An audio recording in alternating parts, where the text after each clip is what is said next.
Hello everybody, welcome back to Unique Arts. I'm your host, Costco Picasso. Today we're going to be doing another tag. I'm actually doing a lot more tags than I had really planned on. I really just wanted to make sure to do more than I had done before, and I didn't really ever do any before.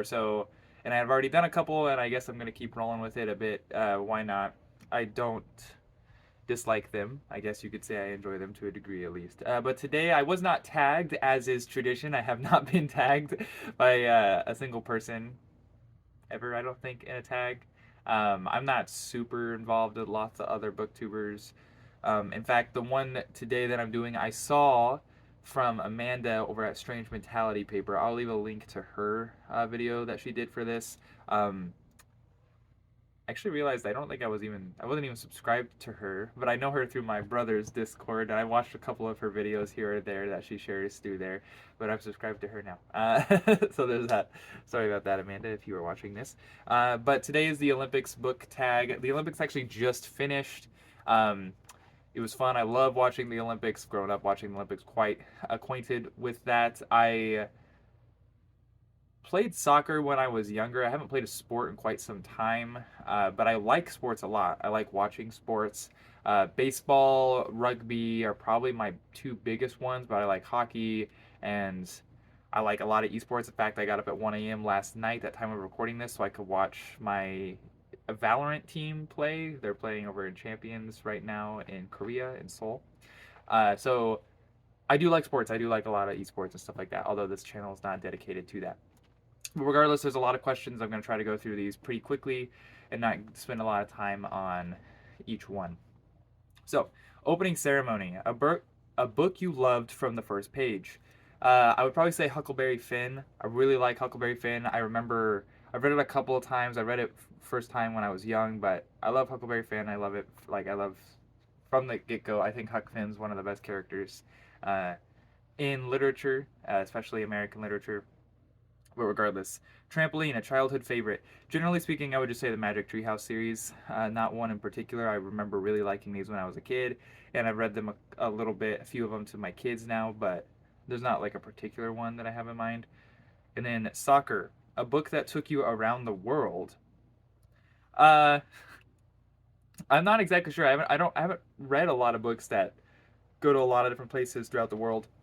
The first thing that comes to mind actually is Gardner's Art Through the Ages, which is an art history textbook. And I have used it pretty heavily. I've taught art history for a year. I was a teaching assistant for over a year before that. And of course, I was a student. Uh, and that covers pretty much all the world, of course, focused on the Western tradition, but we look at other stuff as well. So there's that. I don't know if that really counts. I mean, it's a book, I suppose. So, Synchronized Swimming, a book with great friendship. Um, First book that comes to mind, and it's not even really probably the best answer for this, but I read it relatively recently. That is Wraithbound by Tim Akers. I enjoyed it. Lots of the friendship honestly comes from the main character and his sister, which isn't really friendship in many ways because they're siblings, but either way, I'm just gonna go ahead and go with that. It was a good book. I recommend reading it too. I enjoyed it. So, Swimming, a book that made you sob. I actually don't have a book for this. I've never cried reading a book. Maybe that will change one day, but obviously I'm just a heartless, terrible man, so hasn't happened. Handball, a book you didn't really get. I would say perhaps the book Real Life. I read this a few years ago when it was shortlisted for the Booker Prize, and it wasn't a bad book, but I guess I just didn't really get it. I don't really, in many ways, I was kind of like, why am I reading this in some regards, or why was this written? Um, Again, not a bad book. I think it was supposed to be like semi autobiographical, and so I can understand why the author might have written it, but in many ways, I was just like, especially with the name like Real Life.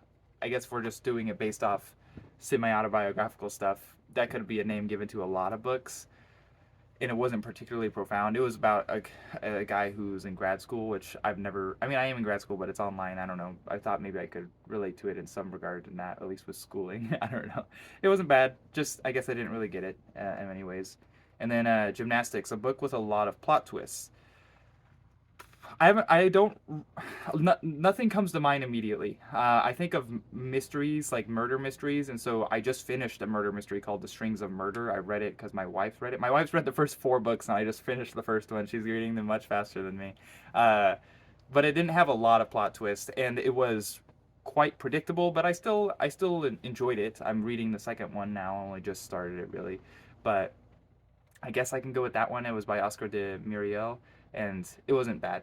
Um, it's not really up my alley in many ways, but I think a lot of people would enjoy it. Okay, and then sports climbing, a book that scared you. I maybe like the Goosebumps stuff when I was a kid, but not, I can't really think of anything in particular that has scared me. I don't read horror or anything either, so that might help. But still, I also realize they're just books.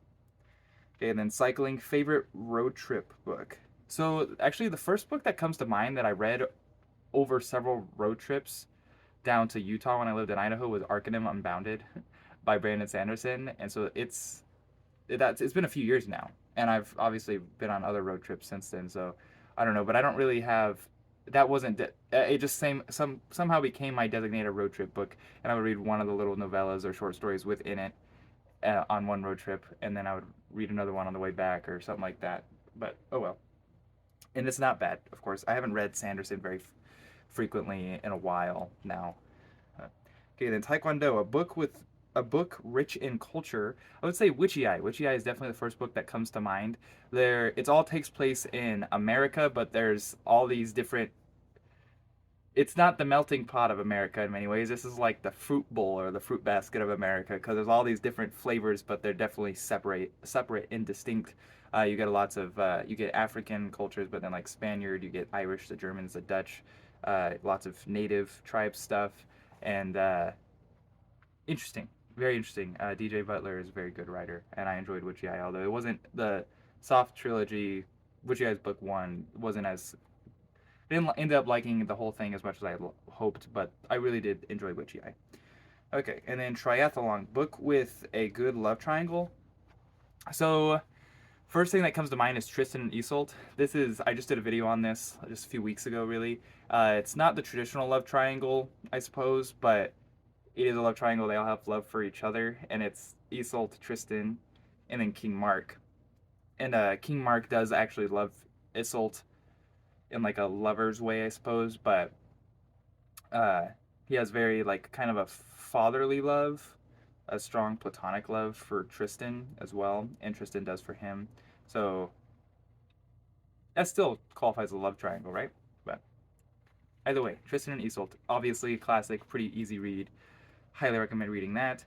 And then Hurdles, book you struggle to finish. I've mentioned this book a couple times as like bad books because I've read bad books before, but this is the one that I read really like recently, and I did not like it really at all. And that was Fellwater. Don't recommend it. So, and I did finish it because I didn't want to not finish a book that I had read. I kind of just grabbed it quickly when I went to the used bookstore, else I wouldn't have gotten it if I had known more about it, I'm sure. But it was only like 180 pages, and it was still a real struggle to read. I did not like it at all. So there's that. Basketball, a book that was a slam dunk. Lord of the Rings. Okay, so I loved Lord of the Rings. I had seen the movies so many times, and I felt like I was a poser for not reading, actually having read the books. And I read them for the first time this year, just like earlier this year. And I actually kind of want to read them again right now, honestly. I really enjoyed them. Absolutely phenomenal. Um, yeah, so there's that. That's kind of maybe a relatively normie answer. Lots of times things are really popular, and I don't think they really hold up. One example I would say for that, in many ways, is stuff like okay. There's some of the Clive Cussler books that my wife likes to read. Maybe some Stephen King stuff. Like these authors aren't bad, but they don't really blow my mind. Clive Cussler would probably be a better example of that than Stephen King. Um, but they're very popular, and they're popular for a reason. But like Lord of the Rings is very popular, of course, as well. But absolutely phenomenal. I mean, so I feel like it deserves that popularity. Not everything that's popular is good in many things, or not great. At least some of it's good. A fair amount of it is good, just not great. Uh, but Lord of the Rings absolutely deserves popularity. It's great, phenomenal. Absolutely. So, absolute slam dunk for basketball. Closing Ceremony, a book that ended perfectly. Uh, it's the first thing again would be the Dialectics of Myth. I just finished it for the second time, and it's a philosophical book. And if anything, it didn't really like end perfectly because it's not a novel or anything like that. But it's just I almost feel like enlightened after finishing it, and I like that feeling. I like when I could feel that way at the ending of a book, which doesn't happen too frequently. So that was awesome. Equestrian book with animals. The first thing that comes to mind is Animal Farm, so there's that. I don't think I need to say too much beyond that. And then volleyball, book sit in the summer. Book sit in the summer, probably Longing for Home. And that comes to mind because my wife is currently rereading it for the upteenth millionth time, and I read it before at her request. It was pretty good. Um, but yeah, Longing for Home takes place during the summer in Wyoming. It's cool, I guess. And then fencing, book with lots of fighting. I guess lots of fantasy books have a lot of fighting. Uh, One that comes to mind in particular because I thought the combat was so cool, especially with Kaladin, would be The Way of Kings by Brandon Sanderson. So there's that, I guess. Lots of fighting. And then Modern Pentathlon, a book that is ridiculously long. Um, kind of along the lines of Way of Kings. I don't want to say one of the other books for the Stormlight Archive because those are ridiculously long. I think they read really quickly, despite their length.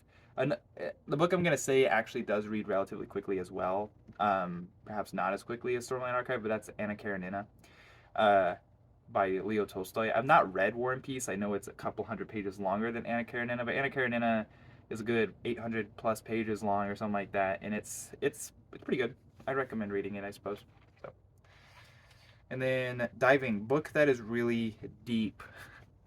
I feel like I don't know. I always think of the word, oh, it's so deep. I think of I'm 14 and this is deep, that subreddit or whatever, where it's like kind of cringe. But I think there are a lot of books that actually are deep. In fact, I think lots of the best books have depth to it. First book that comes to mind is Notes from the Underground by Fyodor Dostoevsky. Pretty short, uh, pretty interesting, but I would say rather deep as well. So, and then Canoe Sprint, best short book. In fact, this the first thing that comes to mind again is might not even be a book. It might be too short, but Of Mice and Men by John Steinbeck. Good, classic, real short. I quite like it. Good short story. And then or a good short book, I should say. And then Golf, a slow-paced book. Another Dostoevsky book. It's slow-paced, and I want to say slow-paced, but also while still being good. That would be Demons or The Possessed by Dostoevsky. Very slow-paced, but also a very good book. So, and there was a last question. I didn't write it down because I forgot to, and I don't really have an answer for it. But that was, if you're interested, a book that features an Olympic sport. Nothing comes to mind for some reason. Although I'm sure I've read one. It's probably just been a while. But either way, I don't have anyone to tag either. I don't really know who would be interested in doing sports stuff. But if you have any books that you thought were a good fit that I did not mention, or you liked some of the books I mentioned or interested, whatever, let me know. Comment, like, subscribe. Also, make sure to go check out Amanda's video on it as well. And I will see you guys next time. Thanks.